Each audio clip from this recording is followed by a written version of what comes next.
வணக்கம். இன்றைக்கி நம்ம பார்க்க போகிற சமையல் என்னென்னு பார்த்தீங்கன்னா, ஒரு 6 வகையான சுலபமாக செய்யக்கூடிய குழம்பு ரெசிபி தான் பார்க்க போகிறோம். நல்ல டேஸ்ட்டாகவும் இருக்கும், சிம்பிளாகவும் இருக்கும், சாதத்தில் ஊற்றி சாப்பிட்றதுக்கு அட்டகாசமாக இருக்கும். வாங்க இந்த 6 வகையான குழம்பு ரெசிபியும் எப்படி செய்யலாங்கிறத பார்க்கலாம். இப்போ என்ன நல்லா சூடாயிருச்சு. ஒரு பிரியாணி இலை சேர்த்துக்கலாம், கல்பாசி, பட்டை, கிராம்பு சேர்த்துக்கலாம். இது கூடவே ஒரு டீஸ்பூன் போல் சோம்பு சேர்த்துக்கலாம். இப்போ இது எல்லாமே பொரியவும் மீடியம் சைஸாக ஒரு பெரிய வெங்காயம் நீளமாக நறுக்குனதை சேர்த்துக்கலாம். இப்போ வெங்காயம் நல்லா வதங்கிடுச்சு பாருங்கள். இந்த ஸ்டேஜில் ஒரு 10 சின்ன வெங்காயம் 4 பாதாம் சேர்த்து நல்லா தண்ணி ஊற்றி நைஸாக அரைச்சிருக்கேன். இப்போ அதை சேர்த்துக்கலாம். பாதாம் பதிலாக நீங்கள் முந்திரி பருப்பு சேர்த்திங்கனாலும் நல்லாயிருக்கும். இப்போ இது கூடவே நல்லா 1 டேபிள் ஸ்பூன் அளவுக்கு இஞ்சி பூண்டு பேஸ்ட்டும் சேர்த்துக்கலாம். சேர்த்துட்டு இது எல்லாமே பச்சை வாசனை போக மீடியமான ஃப்ளேமில் வதக்கிக்கலாம். பாதாமும் சின்ன வெங்காயமும் அரைச்சி சேர்க்கும்போது குழம்பு நல்ல வாசனையாகவும் இருக்கும், டேஸ்ட்டும் நல்லாயிருக்கும், திக்னஸும் கிடைக்கும். இப்போ பாருங்கள் நல்லா வதங்கிடுச்சு, இல்லை ஒரு ஃப்ளேவரும் கிடைக்கிது. இந்த ஸ்டேஜில் குழம்புத்தூள் சேர்த்துக்கலாம். நீங்கள் வீட்டில் எது வச்சுருக்கீங்களோ அதை சேர்த்துக்கோங்க. நான் வந்து ஒரு 4 ஸ்பூன் அளவுக்கு சேர்த்துருக்கேன். இப்போ மிளகாத்தூள் சேர்த்துக்கலாம். மிளகாத்தூள் காரத்துக்கு தகுந்த மாதிரி சேர்த்துக்கோங்க. நான் வந்து ஒரு 2 ஸ்பூன் அளவுக்கு சேர்த்துருக்கேன். சேர்த்துட்டு எண்ணெயில் நல்லா அப்படியே பரட்டி விட்டுக்கலாம். அந்த மசாலா நல்லா பச்சை வாசனை போடலாம். இப்போ மசாலா நல்லா வதக்கியாச்சு. மீடியம் சைஸாக 2 தக்காளி மிக்சியில் அடித்து வச்சுருக்கேன், அதை சேர்த்துக்கலாம். இப்போ இந்த தக்காளியை சேர்த்துட்டு நல்லா வதக்கிக்கலாம். நல்லா எண்ணெய் பிரிஞ்சு வரணும். இப்போ பாருங்கள் மசாலா நல்லா வதங்கிடுச்சு. இதில் 1 கப் அளவுக்கு சோயா சங்க்ஸ் வந்து சுடுதண்ணியில் ஊற போட்டு நல்லா புளிஞ்சிட்டு எடுத்து வச்சுருக்கேன், அதை சேர்த்துக்கலாம். அதை சேர்த்து நல்லா பரட்டி விட்டுக்கலாம். மசாலாலாம் நல்லா உள்ளே இறங்குற மாதிரி நல்லா பரட்டி விட்டுக்கலாம். இப்போ இதில் உப்பு கொஞ்சமாக சேர்த்துக்கலாம். சேர்த்து விட்டுட்டு தண்ணி சுடுதண்ணி வந்து காய வச்சு வச்சுருக்கேன். இப்போ தண்ணியை சேர்த்துக்கலாம். குழம்பு எவ்வளோ தேவையோ அதுக்கு தகுந்த மாதிரி தண்ணி சேர்த்துக்கோங்க. இப்போ பாருங்கள் திக்காக தான் இருக்குது குழம்பு, இன்னும் கொஞ்சம் தண்ணி சேர்த்துக்கலாம். இப்போ இது கூடவே 4 முட்டை வேக வச்சுருக்கேன், அதையும் சேர்த்துக்கலாம். முட்டையை லேசாக கீறிட்டு உள்ளே சேர்த்துக்கலாம்.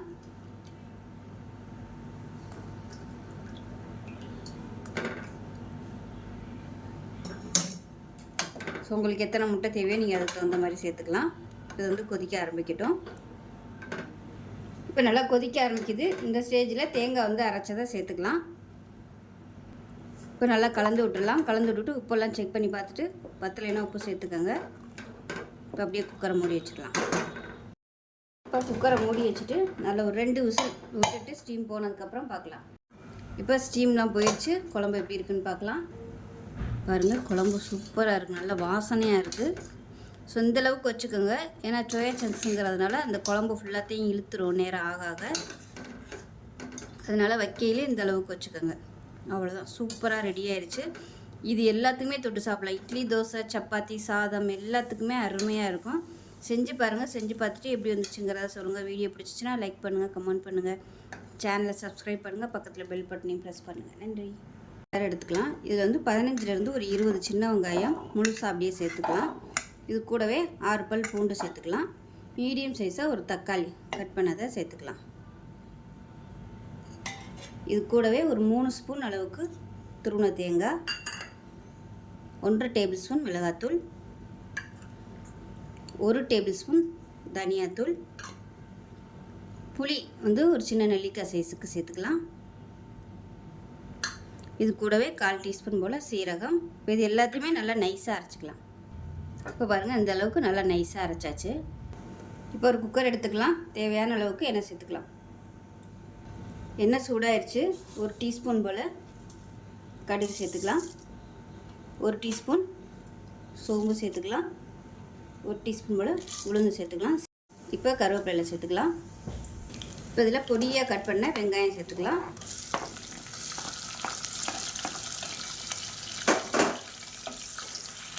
இப்போ இதில் உப்பு கொஞ்சமாக சேர்த்துக்கலாம். இப்போ இதில் பெருங்காயம் சேர்த்துக்கலாம். வெங்காயம் ஓரளவுக்கு கண்ணாடி பதத்துக்கு வந்துருச்சு. இப்போ இந்த ஸ்டேஜில் நம்ம அரைச்சி வச்சுருக்க இந்த பேஸ்ட்டை சேர்த்துக்கலாம்.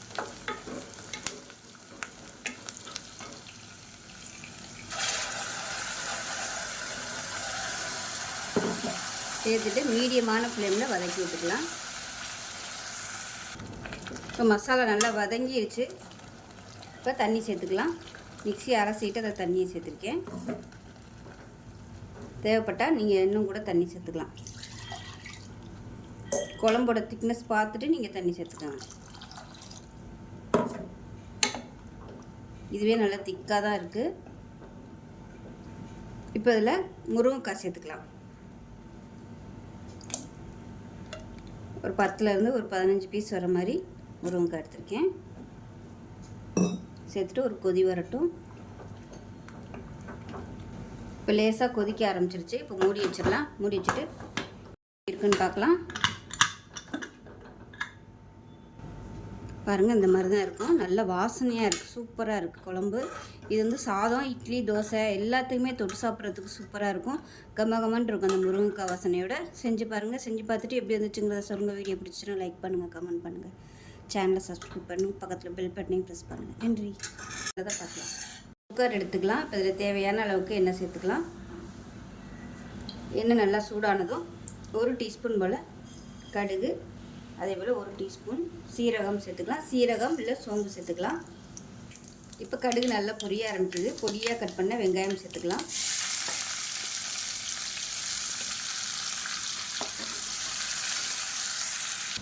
இப்போ இதில் உப்பு கொஞ்சமாக சேர்த்துக்கலாம்.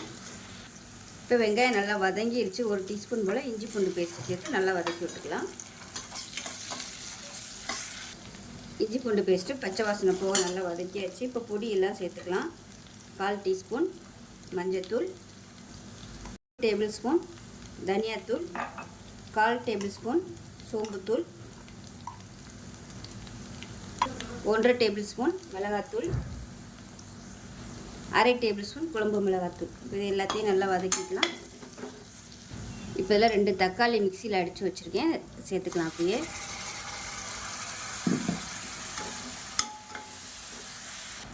இப்போ பாருங்கள், தக்காளி மசாலா எல்லாமே நல்லா வதங்கி எண்ணெய் பிரியாக அரைச்சிருச்சு. இப்போ இதில் வந்து காராமணி ஊற வச்சு வச்சுருக்கேன், அதை சேர்த்துக்கலாம். அதில் 1 கப் அளவுக்கு சேர்த்துக்கோங்க. இப்போ இதையும் நல்லா வதக்கி விட்டுக்கலாம். இப்போ இதில் தேவையான அளவுக்கு தண்ணி சேர்த்துக்கலாம். இப்போ குக்கரை மூடி வச்சிடலாம். மூடி வச்சுட்டு நல்லா ஒரு 4 விசில் விட்டுட்டு ஸ்டீம் போனதுக்கப்புறம் பார்க்கலாம். இப்போ விசில் விட்டு ஸ்டீம்லாம் இறங்கிருச்சு. கிரேவி எப்படி இருக்குன்னு பார்க்கலாம். இப்போ பாருங்கள், காராமணி சூப்பராக வந்திருக்கு. கை வச்சு அமுக்கி பார்த்துக்கோங்க, பருப்பு நல்லா வெந்திருக்கா இல்லைன்னு. நல்லா சூப்பராக வந்துருச்சு பாருங்கள். இதுக்கு மேலே விட்டோம்னா ரொம்ப அப்படியே குழஞ்சாப்பில் ஆயிரும். இப்போ இந்த ஸ்டேஜில் தேங்காய் பால் சேர்த்துக்கலாம். 1/4 மூடி, அதாவது 1/4 மூடிக்கும் கம்மியாக தேங்காய் துருவி நல்லா கெட்டியான தேங்காய் பாலை சேர்த்துக்கோங்க. தேங்காய் அரைச்சும் ஊற்றலாம். தேங்காய் அரைச்சி ஊற்றுற மாதிரி இருந்துச்சுன்னா சோம்பு கொஞ்சம் சேர்த்துக்கோங்க. அவ்வளோதான். இப்போ இது மீடியமான ஃப்ளேமில் கொதிக்க விட்டுக்கலாம். இப்போ பாருங்கள், மீடியமான ஃப்ளேமில் கொதிக்க விட்டாச்சு. நல்லா எண்ணெயெல்லாம் பிரிய ஆரம்பிச்சிருச்சு. இந்த ஸ்டேஜில் அமர்த்திடலாம். இந்தளவு கொஞ்சம் தண்ணியாகவே வச்சுக்கோங்க. ஆறுச்சுன்னா நல்லா கெட்டியாக வந்துடும். அவ்வளோதான். சூப்பரான காராமணி கிரேவி ரெடி ஆகிடுச்சு. இது சாதத்துக்கும் தொட்டுக்கலாம். இட்லி, தோசை, சப்பாத்திக்கெலாம் கூட இந்த மாதிரி வச்சு சாப்பிட்டிங்கன்னா அருமையாக இருக்கும். செஞ்சு பாருங்கள். செஞ்சு பார்த்துட்டு எப்படி இருந்துச்சுங்கிறத சொல்லுங்கள். வீடியோ பிடிச்சிச்சின்னா லைக் பண்ணுங்கள், கமெண்ட் பண்ணுங்கள், சேனலை சப்ஸ்கிரைப் பண்ணுங்கள், பக்கத்தில் பெல் பட்டனையும் ப்ரெஸ் பண்ணுங்கள். நன்றி. இப்போ ஒரு கடாய் எடுத்துக்கலாம். தேவையான அளவுக்கு எண்ணெய் சேர்த்துக்கலாம். இப்போ எண்ணெய் நல்லா சூடாகிடுச்சு. 2 துண்டு பட்டை சேர்த்துக்கலாம். 3 கிராம்பு சேர்த்துக்கலாம். பட்டை கிராம்பு பொரியவும் 1/4 டீஸ்பூன் போல் மிளகு சேர்த்துக்கலாம். இது கூடவே நல்லா 2 கைப்பிடி அளவுக்கு சின்ன வெங்காயம் முழுசாக சேர்த்துக்கலாம்.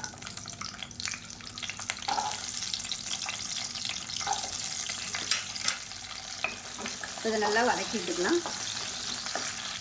இது கூடவே மீடியம் சைஸாக 2 தக்காளி கட் பண்ணதை சேர்த்துக்கலாம்.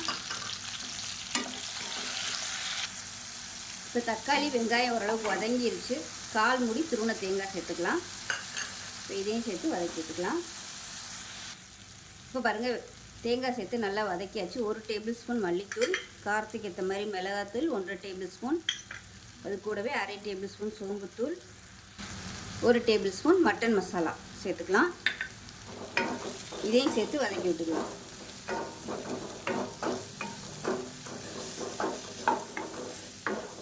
அது நல்லா ஆறட்டும். ஆறுனதுக்கப்புறம் அரைச்சிட்டு பார்க்கலாம். இப்போ ஒரு பேன் எடுத்துக்கலாம். தேவையான அளவுக்கு எண்ணெய் சேர்த்துக்கலாம். எண்ணெய் சூடானதும் 1 டீஸ்பூன் போல் கடுகு சேர்த்துக்கலாம். 1 டீஸ்பூன் சோம்பு சேர்த்துக்கலாம். கொஞ்சமாக கருவேப்பிலை சேர்த்துக்கலாம். 3 வரமிளகாய் சேர்த்துக்கலாம். 3 இல்லை 4 சேர்த்துக்கலாம். ஒரு கைப்பிடி அளவுக்கு சின்ன வெங்காயம் பொடியாக கட் பண்ணதை சேர்த்துக்கலாம்.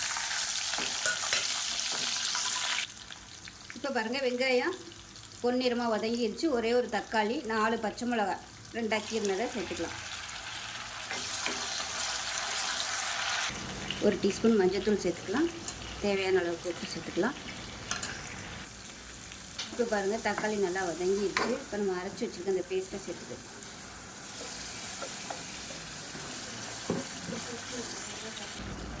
இப்போ மிக்ஸி அலசிட்டு தேவையான அளவுக்கு தண்ணி சேர்த்துக்கலாம். இப்போ இன்னும் கூட தண்ணி சேர்த்துக்கலாம்.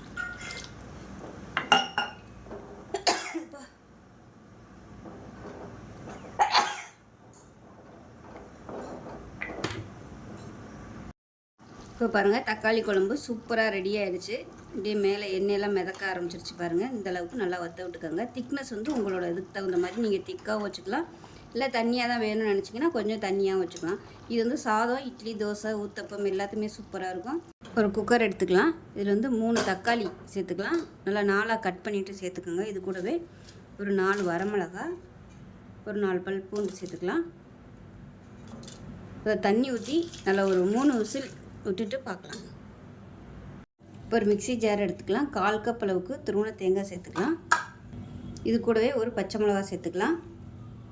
1 டீஸ்பூன் போல் தனியாத்தூள் சேர்த்துக்கலாம். 1 டீஸ்பூன் மிளகாத்தூள், 1/4 டீஸ்பூன் மஞ்சத்தூள். இப்போ இதில் வேக வச்சுருக்கிற அந்த தக்காளி, பூண்டு, வரமிளகாய் இது எல்லாத்தையும் சேர்த்துக்கலாம். தோல் எடுத்துட்டும் சேர்க்கலாம், தோல் எடுக்காமே சேர்க்கலாம். தண்ணியை வந்து தனியாக எடுத்து வச்சுருங்க. இப்போ வந்து நல்லா அரைச்சிட்டு பார்க்கலாம். இப்போ பாருங்கள், நல்லா நைஸாக அரைச்சாச்சு. தனியாக இருக்கட்டும். இப்போ ஒரு கடாயை எடுத்துக்கலாம். நம்ம அரைச்சி வச்சு இந்த பேஸ்ட்டு அதில் சேர்த்துக்கலாம். இப்போ மிக்ஸி அலசிட்டு இந்த தண்ணியை சேர்த்துக்கலாம். இப்போ நல்லா கொதிக்கட்டும். திக்னஸ் பார்த்துக்கோங்க. பார்த்துக்கிட்டு தேவைப்பட்டால் தண்ணி ஊற்றிக்கலாம். சாதத்துக்குன்னு வைக்கும்போது கொஞ்சம் கெட்டியாக வச்சுக்கோங்க. இட்லி, தோசைக்குன்னா இந்த மாதிரி வச்சுக்கலாம். இப்போ இதில் 1/4 டீஸ்பூன் போல் கல்லுப்பு சேர்த்துக்கலாம். இப்போ பாருங்கள், நல்லா கொதிச்சிருச்சு. லேசாக வற்றவும் ஆரம்பிச்சிருச்சு. உங்களுக்கு திக்னஸ் எவ்வளோ வேணுமோ நீங்கள் அந்த அளவுக்கு வச்சுக்கோங்க. இப்போ தேங்காய் எண்ணெயில் கடுகு, உளுந்து, வரமிளகாய், கருவேப்பிலை போட்டு தாளிச்சதை சேர்த்துக்கலாம். அவ்வளோதான். இப்போ சூப்பரான தக்காளி குழம்பு ரெடி ஆயிடுச்சு. ஸோ இட்லி, தோசை, சாதம் எல்லாத்துக்குமே சூப்பராக இருக்கும். செஞ்சு பாருங்கள். செஞ்சு பார்த்துட்டு எப்படி இருந்துச்சுங்கிறத சொல்லுங்கள்.